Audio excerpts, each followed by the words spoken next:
K-dramas, and my current K-drama I'm watching, it is The Real Has Come, and I'm watching it on Viki. So it's a 50 episode K-drama, and I really like this K-drama. It's one of those weekend dramas, so there's not a lot of drama. It's more mellow. There's no killings. There's nothing too extraordinary or out of pocket. So I really like it, and it has an actress that I really like, and I forgot her name, but I'm gonna look her up real quick. But she's a really good actress, and I first saw her in the K-drama maybe 10 years, no, has it been 10 years? It might be 10 years ago. It was a K-drama called I Summon You Gold, and she was in it with Park Seo-joon, and back then I think that they were actually dating, so that was kind of an interesting like side thing that they actually had together. So I was really a big fan of I Summon You Gold. But yeah, so now that actress, and she had kind of a small part in I Summon You Gold, so now The Real Has Come. The lead actress, she is that girl from I Summon You Gold, where she had a minor part where her boyfriend back that time was Park Seo-joon. So now she is the lead actress for The Real Has Come, where she is a baby mama and she's not wed as of yet. So that's kind of interesting. So now she's in that drama, and she's in that drama with the guy who is in Blood Vampire Doctors, which was that one was also interesting because that lead actor who did that drama, he actually started dating his lead actress. So her name was Gu Hae-sun, and she was in Boys Over Flowers with Lee Min-ho. So they were together. They actually had a baby, they got married, and then they got divorced. So that was probably not what the actress wanted. I was surprised that they got married. So he did. Blood Vampire Doctors, or Dr. Vampire Blood, or Blood Doctors. That one, I think I watched several episodes. I struggled to finish that K-drama.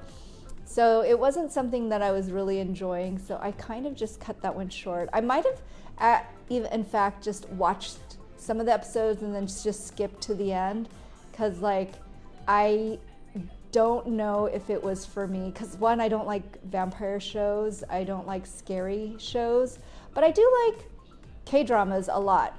So he is in this drama, and I've been enjoying that one. And he's a doctor again.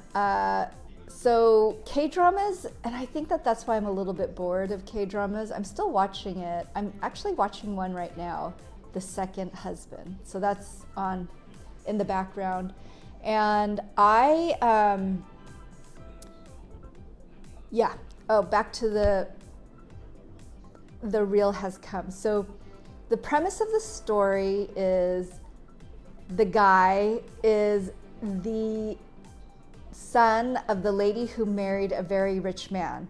So he's not blood related to the rich family, which is a big no-no, I guess, in K-drama world. And maybe in Korea as well, I don't know. I haven't lived in Korea, so I don't really know.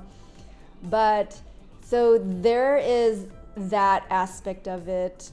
The guy, the former real-life husband of Gu Hae-sun, he is now in that K-drama, and now, of course, we've got the other lady who's the lead actress who has the baby from a guy who's horrible, so mean.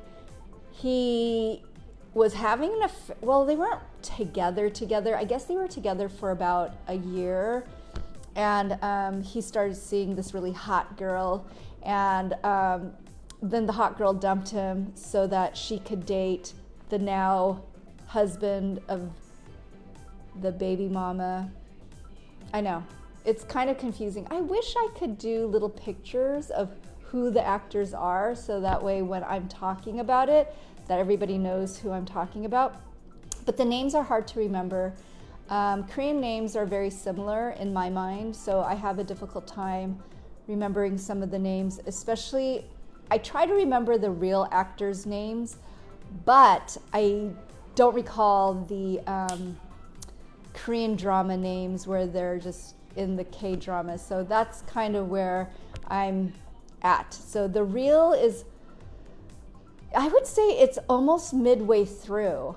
So they started off, it was the lady who, the lead actress, she was involved with the shady guy who was dating the hot girl. The hot girl dumped him, and then the shady guy dumped the baby mama, and then somehow, some way, the baby mama gets together with the guy who is the not blood related son to the rich family. So the grandmother of the rich family is just especially mean to this doctor husband, to the baby mama.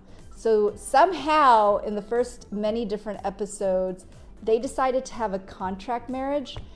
I have never heard of contract marriages outside of Korean dramas. Like, I don't know any US programming where they're just like, yeah, it's a good idea if we just have a fake marriage and we're gonna write out the rules. Yeah, I don't know. But then I'm not really watching US dramas, so there could be something like that in the real world, maybe, I don't know, or maybe reality TV shows like Love Island or Love at First Sight. I mean, there's a lot of different reality shows that might have that, but I really haven't seen anything where it's dramas. Like, yeah. Anyways, but so they're in a contract marriage and they're slowly beginning to be interested in each other. And the rich guy who's not blood related to the rich family doctor, he actually is, what's he doing? Oh, he's actually falling in love with the baby mama lady. So even though the baby is not his, it's the jerk guy's baby, they've grown to really love each other, grown attached to each other in some way, somehow. And I think it's just from spending a lot of time together. And the baby mama lady, she has really been sticking up for the doctor guy, her fake husband, because his family that his mother married into, they are super mean to him. There's no reason for them to be mean to him. He's smart, he's a doctor, he's part of his brother-in-law's practice, or maybe it's the family practice. I'm not really sure, but actually I think it's just their practice, because it looks like the family business is golf clothing or sports attire. So he has nothing to do with the family business, and I think that has something to do with the fact that the grandmother and the family, who's all blood related besides him and his mother, they don't want him to be part of that legacy. They don't want him to be part of that inheritance. So he's been kind of the unwanted addition, I guess the unwanted stepchild, because literally that's what he is, the unwanted stepchild. So the baby mom has been really good about sticking up for him, really caring for him, and kind of just being a very supportive person. And I think that that's why they're really getting, I think, closer together, which is amazing. I'm really happy for him, because that takes a lot of credit. I know it's a Korean drama, it's not reality, but it's still kind of fun. It's it's cute, it's different, although a lot of the Korean dramas are the same. So anyways, that's my roundabout kind of synopsis, my K-drama review of The Real Has Come. I currently really enjoy it. Love the two lead actors, or actor and actress. So I highly recommend it. It's on Viki. And Vicky has a pretty big platform for the United States. I don't know how well they do in other parts of the world. I know that they're very good about doing subtitling for English. I think they also do it in Spanish. I would say Netflix is better at subtitling, and Netflix has a much bigger platform, but I think Viki in itself is pretty good as well. So I mostly always watch my K-dramas either on Viki or Netflix. I'm just kind of on those two subscription platforms. And yes, I did subscribe to both. So they're paid subscriptions. That means I don't have ads and I don't have like little pop-ups that come up. And I get access to, for Viki, some of the newer dramas before it's released out into the general public for free. So that part is actually pretty good. And then I recently saw that the K-drama Gumiho 2, The Tale of the Gumiho with Lee Dong-wook and Kim Ki-bum, it's out on Amazon Prime, which was really, I was like, I know that K-drama is out, but I didn't see it on any platform, the two platforms that I look at, because Viki normally has a ton of K-dramas, and Netflix, it has a lot of newer K-dramas, so I was surprised that it wasn't on either. And then I just so happened to be searching for it, and I found it on Amazon Prime. So if you have Amazon Prime, which I do because I'm an Amazon Prime member just for getting my shipments for free and that kind of stuff. But yeah, it's on there, and I do want to watch it. It's just probably going to take me a while, only because there's a few other K-dramas that I'm watching. Plus, of course, I work, so it's not easy just to spend a lot of time watching K-dramas. Although, I do admit that sometimes, watching K-dramas is just kind of easy. It's like you could have it on in the background and it's fun to watch. So yeah, Lee Dong-wook has finally come out with the second season of Tale of the Gumiho, and they set it in 1938, which is pre-World War II, and it's Japan-occupied South Korea. Well, actually back then it was just the one Korea. So yeah, and I feel like, I don't know, I kind of feel like when a K-drama is on Netflix, it gets way more recognition, there's a lot more buzz, and I feel like for people who want, or especially Koreans who are really wanting to get their name out there, you're gonna wanna be on Netflix just because it's a much larger platform, more worldwide recognized, such as Squid Games. Squid Games blew up in Netflix, and I feel like had it been a different platform, it wouldn't have gotten the same traction and it would not have gotten as much viewership. So that part, I'm kind of glad that they did get that, just because I think the South Korean government is putting a really big push for K-pop as well as K-drama and Korean beauty products, because it's really getting the name out there. They went from a third world country to first world in less than 50 years. Like their war is still kind of like in a kind of like, I forget, it's not ended. It's still an ongoing war. It's not active, but they haven't signed off on anything. It's just kind of like this flexing of power every once in a while, which is too bad. I mean, honestly, I don't really have much to say about North Korea aside from I really do hope that they get a lot more help and blessings upon them, because it's such a sad state that it's split, and it's split in such an ugly way that there's defectors, they could be killed. If they cross the border into China, they're usually enslaved or they're sent back, which they're tortured or killed. And then Korea just has this generational thing where it's, if any of your family members, if they do something that is unseemly or against the government, it carries out to extended family members or immediate family members, and even some of the extended family members to be punished, which is super sad. Like, you know, how is one person supposed to be accountable for somebody else's behavior? Like, I think everybody has like some family members where you're just like, okay, that person's just a complete nut. And like, why would you want to be responsible for them? I mean, they're, you know, that's just kind of weird. But yeah, so anyways, I feel like we've got that K-drama, The Tale of the Gumiho, which I do want to watch it. I just don't know when. I know that I will, just because I really love Lee Dong-wook.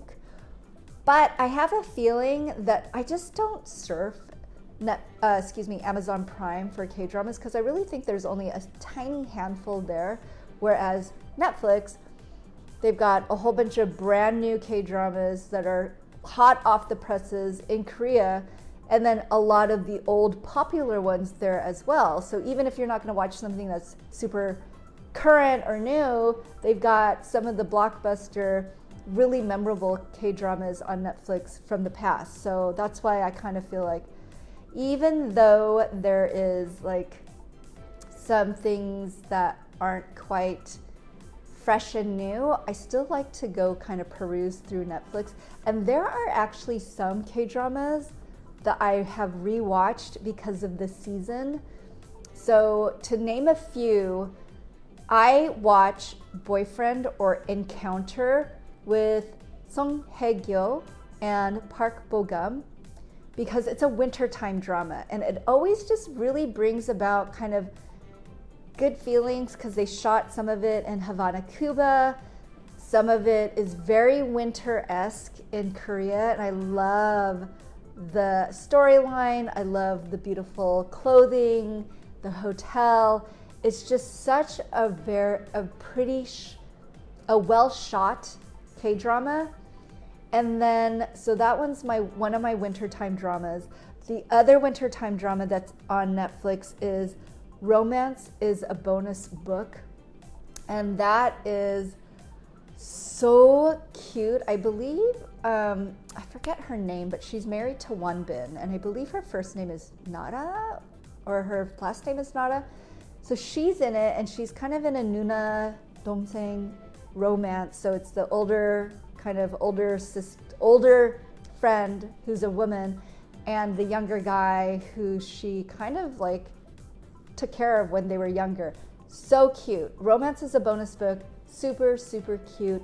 Lee Jong-suk is the lead actor, and I just highly, highly recommend that K-drama because he's hot. It's a cute storyline. They pair very well together. They have very good dynamics, and I just think it's such a cute drama.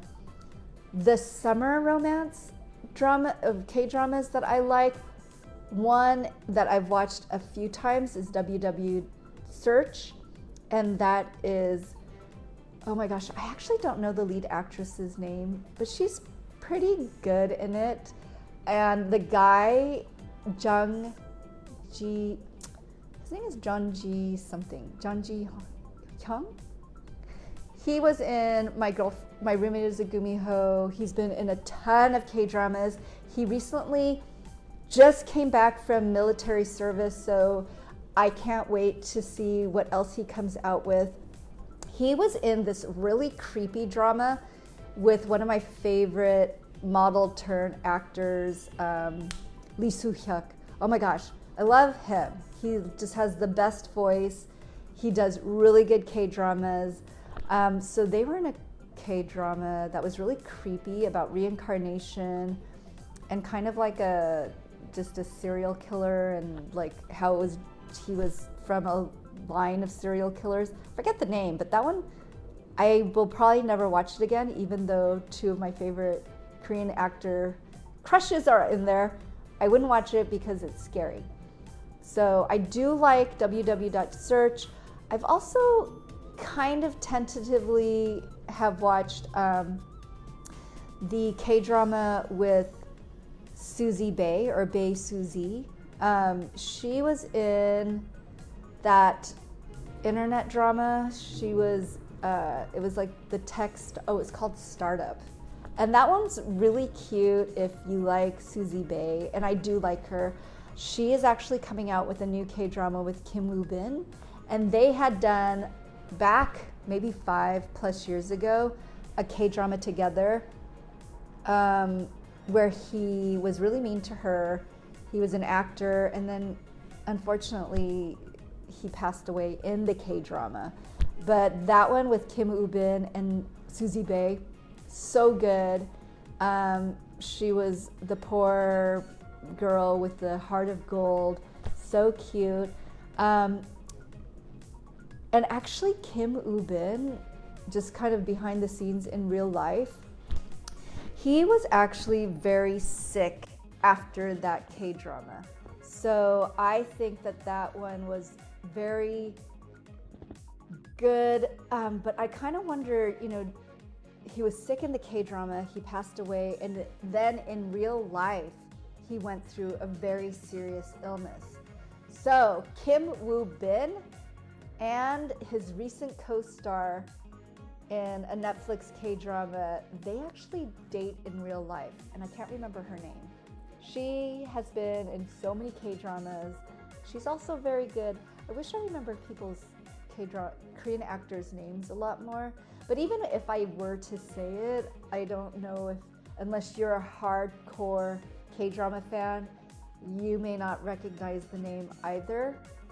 So yeah, I definitely think that Korean dramas are definitely a big part of my way of unwinding. So I do really enjoy giving recommendations of K-dramas. So currently my favorite K-drama, it's a weekend K-drama, it's called The Real Has Come, and it's of course, rich guy, middle class girl. She's not poor, she's just kind of middle class. They fall in love, it's a contract marriage. What's not your average Korean drama storyline is that she is an unwed mother. So that part of it is kind of a huge no-no, but it's really cute. It's pretty wholesome. Like, I think most Korean dramas are very wholesome, just in the fact that they don't really ever have like any kind of serious,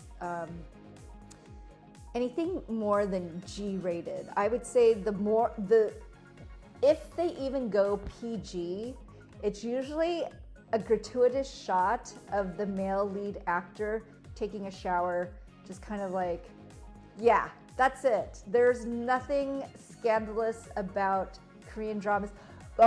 Besides, oh my gosh, the one that I thought was very scandalous, and they took it all the way to, I would get PG-13. I don't know, I don't rate movies, but I'm guessing it almost touched PG-13 in that, oh my gosh, The Glory with Song Hye-kyo. Oh my goodness, that one, it was really good, aside from the fact that it was really violent. It could be triggering for individuals who went through bullying or any kind of childhood trauma with physical abuse. But yeah, oh my goodness, some of it was extremely scandalous, and other parts of it was like really just violent. I don't like those types of Korean dramas, but it was just so well acted, and just so the storyline, it kind of hooks you, because even though it was so traumatic and you would think not real, or you would hope that it's not real, but it's real, because people go through some severe trauma in their youth, especially for bullying and just mean, uncalled for behavior. And some people, it happens to them even though there's no reason for it ever. But like I've come to realize that it happens, and it happens more frequent than you would think, or you would nobody would want that.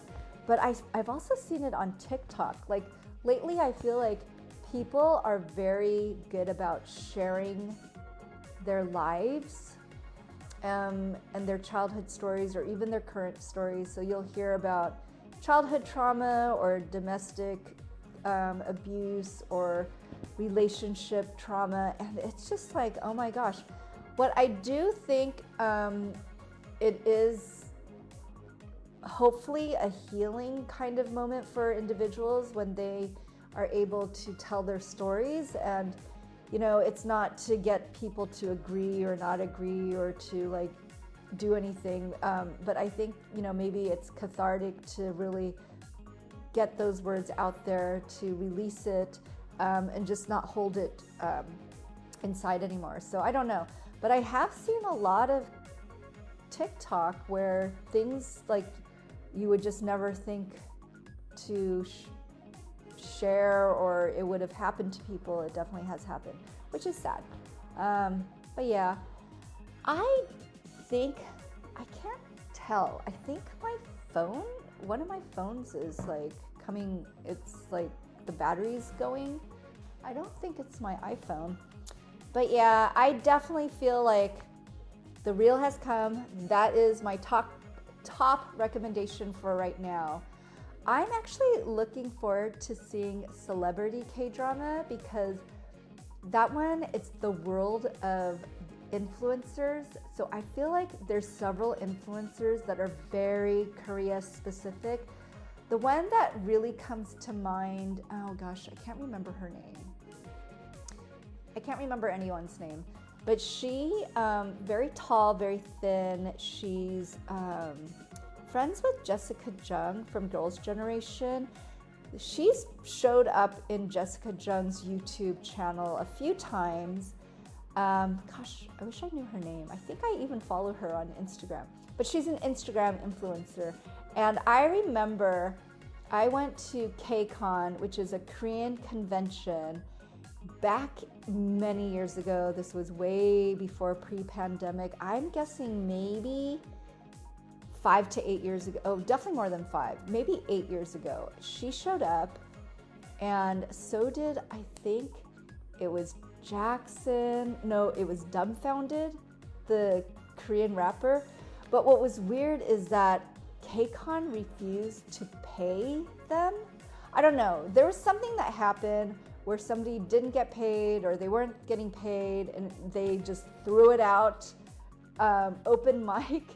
And she was one of the hosts, and I also listened to her story, and I guess at one point they told her that she wouldn't ever survive as a model because she wasn't thin enough or pretty. I don't know. I think she's very thin. Like, okay, I'm not going to say anything about her weight, but I think that she could more than model for clothing.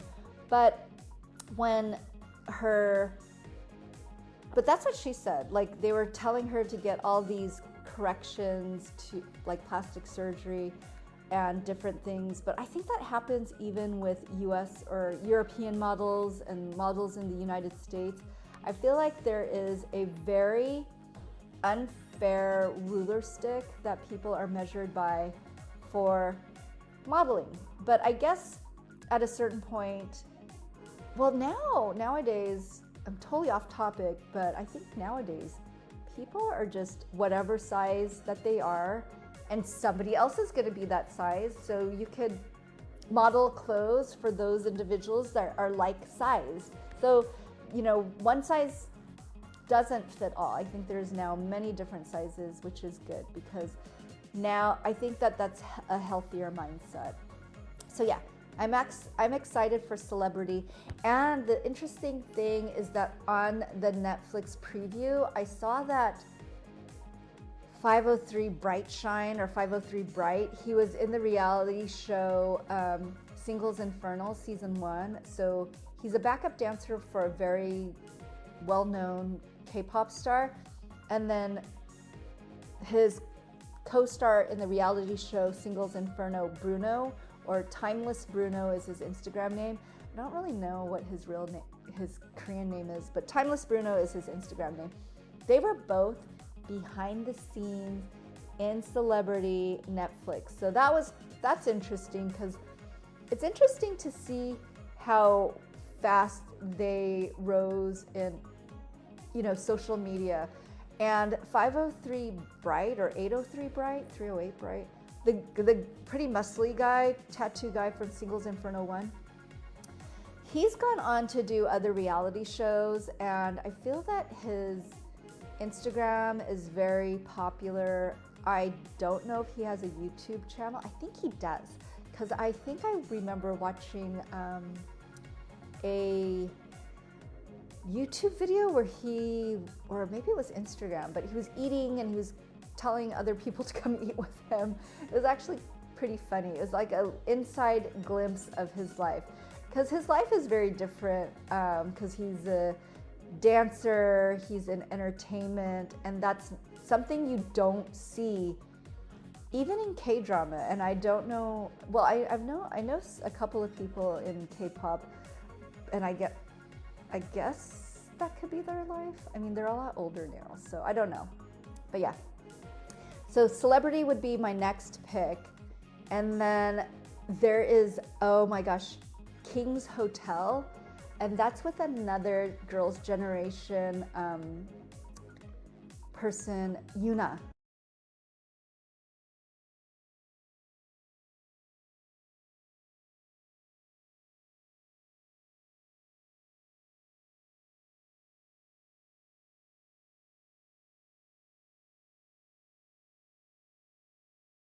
So Yuna is in King's Hotel.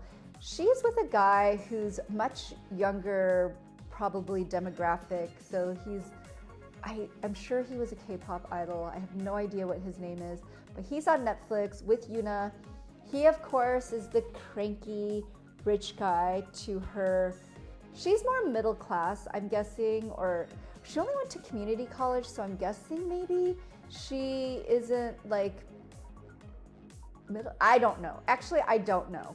But I know that education is something it's really looked at for getting jobs, and they spoke about how she has a community college degree, not a 4-year degree.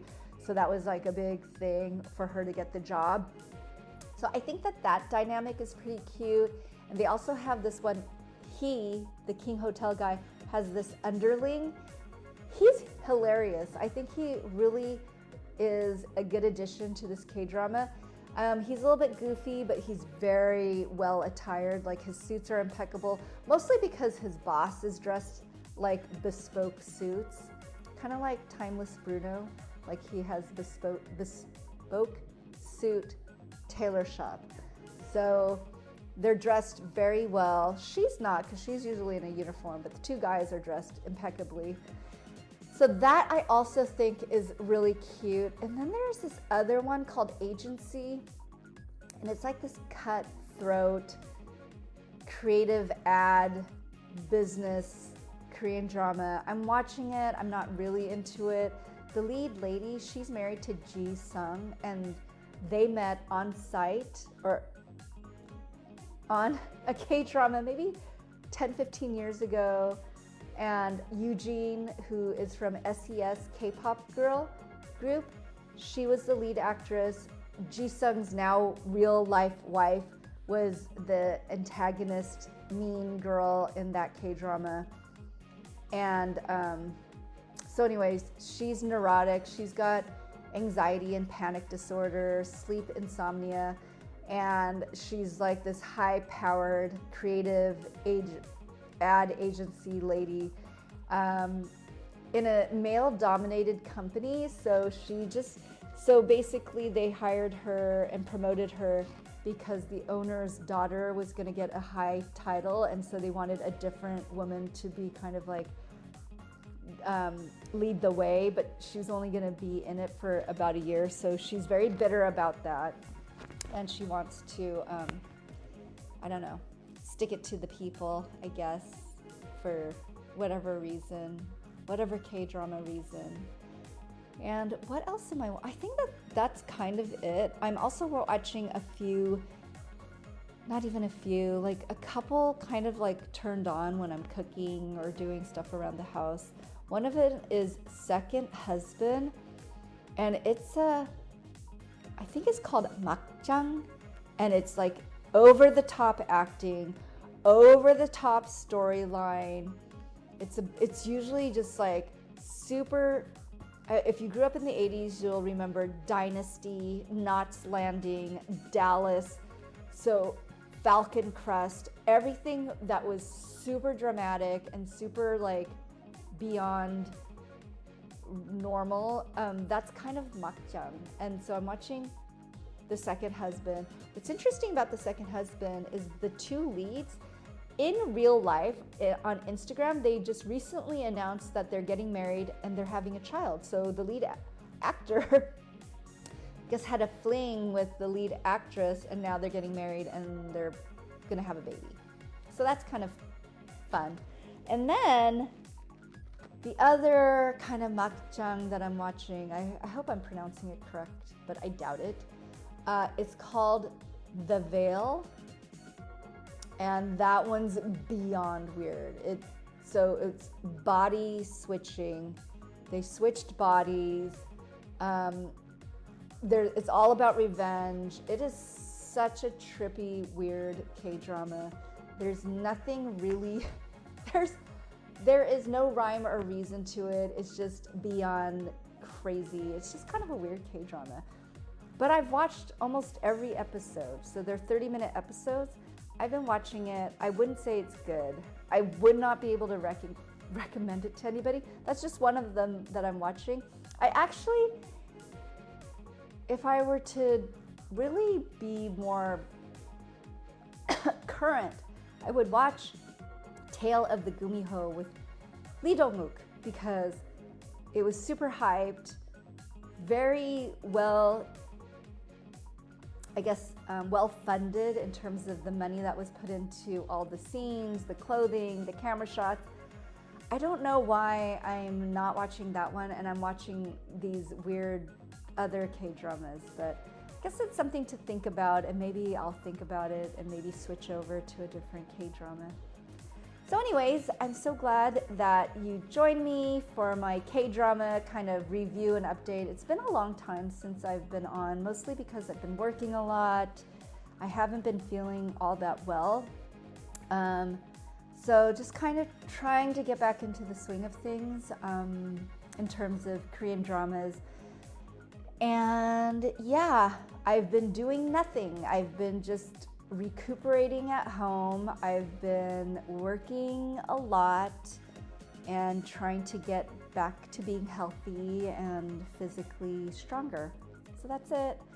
And I hope to be back on at some point again, just to say hello and give my new K-drama updates. I'll be better the next time. Maybe I'll write down the names of the actual lead actors and stuff, because I just, for some reason, just have kind of, I'm just busy, and then I'm like, oh, I'm gonna film something, which may not be the